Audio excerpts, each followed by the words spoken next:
គេនោះនៅឆ្ងាយតែគេបាននន់ណែបងក្បែរស្គួនត្រឹមដេកឯកាឬបងรู้ត្រឹមប្រាថ្នាមើលគេមើលតែជីវាសង្ឃឹមអូនមានក្តីសុខគេនោះនៅឆ្ងាយតែគេបាននន់ណែបងក្បែរស្គួនត្រឹមដេកឯកាឬនេះជាពេលវាស្នាកំណត់ផស្នេហា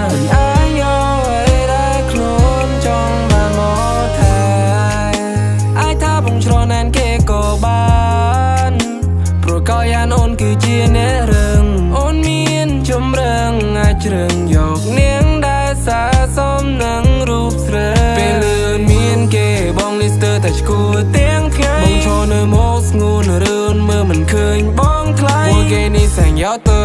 Your head on my shoulder រឿងផ្លែកនោះដែលស្រឡាញ់អូនខ្លាំងហើយថាបងមិនសំណាងមិនណាយកអូននៅបានបងចេះតែជ្រាបមួយម៉ោងទេឯគេនោះមានគ្រប់យ៉ាងបងសុំដល់នាងដែលហៅប្រែនាងតូចបងក៏ដល់ខ្លួនរ